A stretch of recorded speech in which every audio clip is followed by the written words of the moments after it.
Well, kia ora koutou katoa. Welcome to the Ministry of Health. Thank you very much for attending this briefing this afternoon. My name is Dr. Ashley Bloomfield. I'm the Director General of Health. And with me also I have, beside me here, Dr. Carolyn McElnay, who is the Director of Public Health. And many of you will have spoken with Caroline or heard her in interviews over the last few days. We wanted to just update you on the work that's happening to both prepare ourselves and ensure we are very ready to deal with the novel coronavirus outbreak in China and now with some infections in countries outside of China. So as you will be aware, as of around midday today, there are over 2,000 confirmed cases globally, 2014 in fact in the latest WHO report. Fully 98% of those cases are in China, largely mainland China, with sporadic cases in a number of other countries, including 4 in Australia, as you will be aware. It's important to emphasise at this point that the situation in New Zealand remains unchanged, and I will come back to that. So just to reiterate our key messages here from a health perspective, all travellers coming to New Zealand who become sick within a month of their arrival are encouraged to seek medical advice and or contact Healthline or a doctor and share their travel history. This is not new. This is advice that people routinely receive on entering the country, and this messaging has been enhanced, of course, over the last few weeks. In fact, our first advisory went out on the 6th of January. There is, of course, as you can imagine, a high level of awareness and, of course, concern about the novel coronavirus. So, unsurprisingly, people are aware of it and of what they should do when they enter the country. And you will also be aware that as of this morning at Auckland and Christchurch airports, there are public health staff meeting people coming off flights directly arriving from China. You're also may be aware that the 2 flights this morning, first thing this morning in Auckland, over 560 people met, and the media reporting on that is that they were wearing masks on the plane, a high level of awareness. No one had any symptoms, and they all received information about what to do if they did become symptomatic. The personal hygiene messages for anybody around this particular illness are the same as for any respiratory illness. Frequent washing of hands, good cough and sneeze etiquette, covering mouth and nose when you sneeze, and of course, very important, staying at home and isolating yourself if you are sick and avoiding close contact with others. So I've mentioned the enhanced border measures we have with public health staff present at the border. We have a cross-government border working group that is convened. It met on Friday. It has representatives from a range of government agencies, as you might expect. All government agencies have been updated on the situation and on the actions that they can undertake as part of the cross-government effort. The border response, as I've said, has that particular emphasis on Auckland and Christchurch airports that have direct flights arriving from China. I also, just having read just now through the latest situation report from the World Health Organization, effectively their advice hasn't changed at this point. There remains some gaps in information that all countries are seeking to fill as quickly as possible. The WHO does not recommend any specific measures for travellers, and it also advises against the application of any travel or trade restrictions on China based on current information. And I think I'd just like to finish with a comment, coming back to my point at the start. The situation in New Zealand remains unchanged. We haven't yet had a case here in New Zealand. However, our assessment is the likelihood of us getting a case is high. And it may well be, as in Australia with their first case, the person who was subsequently diagnosed had in fact travelled and was asymptomatic when they came into the country and developed symptoms a few days later. We may well find ourselves in a similar situation. At this stage, we don't have any cases. A high likelihood we will. We've also assessed that the likelihood of transmission, if we do get a case or when we get a case, to another person is probably low to moderate because we are prepared and ready. And at this stage, Based on current information, our assessment is the likelihood of a sustained community outbreak remains low. We are constantly reviewing that assessment and will continue to do so. So in summary, we are well prepared. We're actively working on this issue. We have been since the 6th of January, and we continue to work on it very actively over the weekend. We are well connected with our Australian colleagues, and we will continue to work closely with them. And from tomorrow morning, we will be standing up our National Health Coordination Centre. So perhaps at a future briefing here, we'll plan to hold briefings regularly. We'd welcome you coming down and having a look at that NHCC, which is down in the basement of the ministry. Kia ora koutou, and welcome to ask any questions. Myself and Dr. McElnay will answer. When was the last time we screened for illness at our borders? So the regular border measures are that every passenger coming into New Zealand receives information about what to do if they become unwell. The last time in my recollection that we had specific border screening was during the 2009 swine flu pandemic. Do authorities have the power to quarantine passengers, and if not, why not? There is a quarantine power available to medical officers of health for notifiable diseases. This particular condition, where we have going into the process for Cabinet approval to become notifiable, I dare say it's very, very unusual to use quarantine powers, and in fact during the flu pandemic they didn't need to be used because people generally do self-isolate, and so we'll be relying on people to self-isolate if they are symptomatic, or indeed if or when someone is diagnosed with the illness. You said the likelihood of getting a case here was high. Yes. Could you go into some details as into why that is? Why is it high? Well, the likelihood is high because we can see a range of other countries that have had small numbers of cases of people coming in. We know that people can be asymptomatic for up to, say, 14 days with the illness, so they may be incubating it when they come into the country. And we still have people arriving in the country who have come from China either directly or from other via Australia or via other countries. Rotorua Hospital assessed 3 patients. Rotorua Hospital assessed 3 patients, Yes. and then let them go when they were still within that 14-day period. Yes. Why was that able to happen? That was able to happen. So there was a group that had been on the same flight as the first person diagnosed and confirmed as a case in Australia. The information and follow-up worked well. That group was assessed by St John in Rotorua yesterday. 3 of that group of 19 had further assessment at the hospital and were clinically assessed to be not displaying symptoms of a viral illness. Some tests were taken, but there was no reason to isolate those people. The whole group, as with other travellers coming into the country, have very good information about what to do, and there will be daily contact with that group. But if Can it you does just take a can- while to show up, then Yes. is that safe practice to let them go? Our assessment is that it's quite safe practice, and I just want to emphasise these people have been assessed by specialists in the hospital who are used to seeing people with viral illness and assessed as not displaying symptoms of a viral illness. Have Can they you had just a test? explain how the screening process worked? Were they screened on the bus or in the hospital? So that group was in Rotorua. They stayed put once they had seen the information that had come through from Australia via email, and they were actually assessed at the place they were in Rotorua by St John's staff, an initial assessment.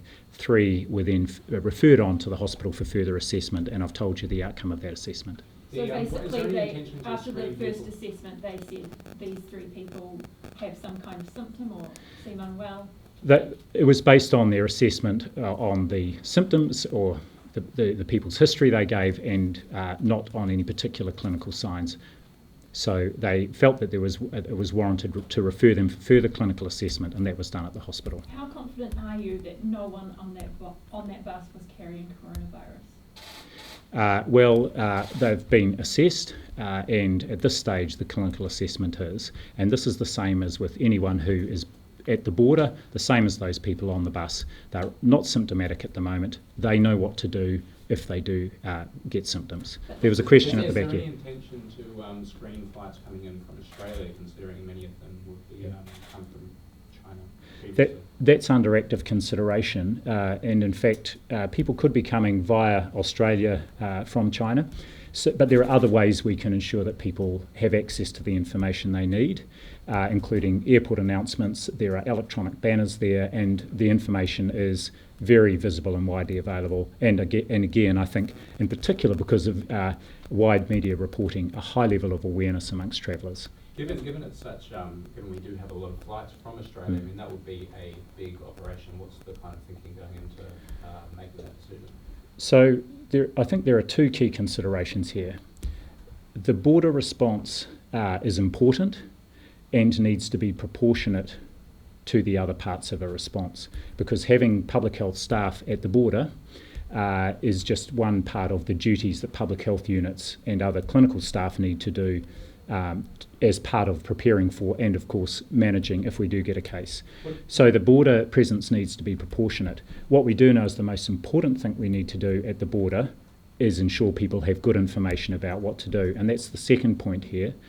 You'll be aware that there's some reporting today that reports out of China that it's possible people are infectious before they show symptoms. And again, so it's most important at the border that people have good information, they know what to do if they do become symptomatic. Just one correction to what has been reported there. The WHO situation report includes information that in the case of MERS, that's the Middle Eastern Respiratory Syndrome, there are reports of people being infectious prior to having symptoms, so that is something that has happened in other coronaviruses. It's not unique to this novel coronavirus. Could you walk us through what you mean by a sustained community outbreak? What does that actually look like in practice? I think that's a good one for Dr. McElnay to respond to. Okay, thank you. So from the information that we've got to date, if we had a case, we may expect to see another case from a close contact of that case, but it would be very limited. By sustained community transmission, we're talking about a situation where there's a rapidly increasing number of cases, a bit like what we saw with measles in Auckland, where you can see a rapid increase in cases developing from that first case. Now, we don't think that will be the situation in New Zealand, and that's for a combination of reasons. One being the information that we've got about the infectiousness of this virus, but also about our ability to respond, to identify those initial cases, to ensure that isolation is happening and make sure that person is not then passing the virus on to others. So basically we're quite well prepared now, and getting ahead of it beforehand is what is going to stop from essentially being an outbreak. I think it's really important that we get ahead, and that is the key that we do not want to see, is that sustained community outbreak, and that's been our focus in our health professionals, is really making them aware of what they need to do so that we're not in that situation. Some of the passengers that we spoke to this morning in Auckland Airport said that the pamphlets they received in Mandarin, they weren't very helpful. Can you explain to us what's in those pamphlets, and if you think that the info could be improved? Well, I'm not certain what the not very helpful means. The information that's there is translated from the same information that's available in English. It's very similar to the information that's being given out in Australia. So we would need to just find out about more about why that's not helpful. It's quite basic, simple information, and is the advice about being aware of any symptoms and about either ringing Healthline or seeking healthcare if symptoms develop. Is it correct that the SARS vaccine can be used to prevent severe symptoms, and if so, what is the situation with New Zealand supplies? There is no vaccine for this virus, this coronavirus, so I'm not sure where that information has come from with regard to a SARS vaccine. There is some development already happening in terms of looking at a vaccine, but that is likely to be a few months away before there would even be a vaccine developed, and then there's a production of vaccine always takes time. So the person or people, albeit a small amount, what's the likelihood that it's going to be a fatality? Yeah. Well, I guess the best information we have at the moment from the Chinese authorities is that the fatality rate is around 2 to 3%. In fact, the latest information, it's around 3%. So you can work that out for yourself. I think just to put that in context, that's a relatively low fatality rate, just as this virus has got relatively low infectiousness. So the current data suggests that every person who might have the illness will infect around 2 to 3 people. You can contrast that with measles, where every person with measles infects about 14 other people. So it's much lower infectiousness and it's a relatively low mortality rate. I think of particular importance though here is that what we are seeing in China is around 15 to 20% of people have quite severe illness. So one of the things we are planning for is to ensure that our hospitals and our ICUs have capacity should we get a number of cases, that we're able to look after those people well. So the likelihood of it coming to New Zealand is high, but the likelihood of someone dying is low. Yes, so the risk of people dying in New Zealand would be similar at this stage to what that risk is from what we've seen in China. Is that people turning up on flights and wearing masks?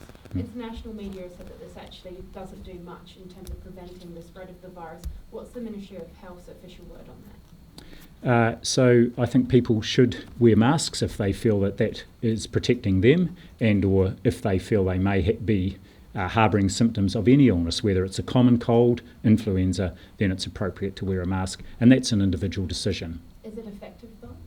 Well, I think there's limited evidence around the effectiveness, but certainly wouldn't discourage people from wearing masks if they wish to. And is the Ministry advising Cabinet on whether to make the disease notifiable as they're meeting tomorrow? Yes, we are, and Cabinet meets tomorrow morning, as you've said, and they will be discussing this very issue. But what will, apart from allowing quarantine, what will the notifiable status allow you to do? What's the basis of that? So the notifiable status makes it compulsory for the disease to be notified, every case. Of course, at the moment, we have a high level of awareness and we have regular discussions with the public health units, and we have information out to professionals, so we are receiving information about any suspect cases anyway. This will just formalise that. There is a number of diseases that are already notifiable, and there are some other powers that gives the Medical Officer of Health. Perhaps, Caroline, you could speak to that. So it's really in case we need to use powers, it allows Medical Officers of Health to have the powers of isolation at the moment for non-notifiable diseases. And as we said earlier, most people do comply, but there may be the occasional situation where the risk to the public is greater, and so powers have to be used, and making it notifiable means that legally the Medical Officer of Health is able to do that. What sort of contact have you had with the Chinese government? Sorry, we had someone over here with a question, then we'll come back there. Do you have plans to screen everyone who was on that flight with the Australian person who fell ill? So the particular risk, and this is what Australia were working on the basis of, is they were particularly seeking the people who were seated 2 rows in front of and 2 rows behind. That's standard practice. The person who became ill, other passengers on the flight were notified. That's how the group in Rotorua were notified, and we've acted on that and are daily following up just to check on those people. So did the group in Rotorua contact the authorities, or did the authorities contact them? The authorities contacted them. So the contact tracing works. And I just want to emphasise again, we're working very closely with our Australian colleagues and are very much in step with them. They have daily teleconferences that we participate on. We've spoken with their Chief Medical Officer, so there's constant sharing of information, and we are used to sharing information across the Tasman to support contact tracing. Are you still seeking anyone else for screening? Not at this point, no. So it's a question. Yeah, so it's a question over here. Oh no, go ahead. Oh, great. So it's voluntary checks at the moment at the airport. When do you envision that becoming mandatory? So what is happening at the airport now is that people being greeted off the flights from China are receiving information, and if they have any symptoms at all, are being asked to self-identify and would then be assessed by a public health nurse. Again, remembering, my reading of this is everybody coming off the flights had a mask on. There's a high level of awareness, and I don't think we're in a situation where people would be trying to hide symptoms. I think there's a very high level of awareness and consciousness of what is appropriate to do if you do have symptoms. But if there is a bit of confusion, like a language barrier or anything like that, do you think mandatory checking might become necessary at some point if the disease gets worse in New Zealand? It may be. All options, of course, are on the table. We believe our activities are proportionate with the current situation, and they're certainly in step with what Australia is doing. How much contact have you had with the Chinese government over the outbreak? So we don't have direct contact with the Chinese government. However, as you can imagine, our foreign affairs colleagues in China and in other countries are very much a part of information flows and are keeping us well informed about what is happening in China as well as other countries that have got cases. Do you believe what's coming out, what the Chinese government is saying about the outbreak and the number of deaths and the number of people that have infected there? I've no reason to have any questions about the data that are coming out. And in fact, having watched the briefing from the WHO Director General a few days ago after the meeting of their emergency committee there, he was repeatedly complimenting the Chinese government on their transparency and the way they were sharing data, recalling that they immediately shared the genotype of this virus once they had typed it, in fact done full genome sequencing on the 7th of January, and that has been instrumental in helping get a diagnostic test and instrumental in helping get the early work underway towards a vaccine. So I have no reason to believe that the Chinese have been anything other than very open and helpful. Can you give us an idea of the numbers of people that you're having to advise each day? Like how many people are arriving from flights from China every day in New Zealand? Sure. Well, on the first 2 flights, there are, I understand, 6 flights a day coming directly into China. The first 2 flights had 560 people. There is 1 flight a day into Christchurch. So I guess we're looking at, that's probably somewhere between 1,000 and 2,000 people a day. And some of those people will be coming as part of the Chinese New Year celebrations, which again, we have a range of channels we are getting information out in Chinese and to the Chinese community, both here and people arriving. So those channels are all being used. And what's the total number that you've screened so far, and what do you expect for the number to screen? Well, on those first 2 flights, there was no one who self-identified as symptomatic, so there was no one who required further clinical assessment, but every person was handed out the relevant information about what to do if they did develop symptoms. What happens during a screening? This is an interesting thing. In a sense, having people at the border looking at people coming off the flight is, you could argue, is a form of screening. Mostly when people talk about screening, they're talking about assessment of people's temperature using thermo screening machines. That's an issue we're actively looking at to see whether that's an option for us here in New Zealand. The challenge is it's not very specific. It picks up anyone with a slightly high temperature. And of course the other issue here is that people could be and are likely to be asymptomatic when they come through the border. So screening per se is just one element of the border response. The most important thing, just to reiterate that, is that everybody's receiving relevant information about what to do should they develop symptoms. I think we've got time for maybe one more question. Some countries are looking at evacuating their citizens who are Yes. in Wuhan. Is New Zealand looking at that, and if so, what would the protocol be for them returning here? So that would be an issue for our Foreign Affairs colleagues, and my understanding is the Prime Minister this morning indicated she would be seeking advice from them about that.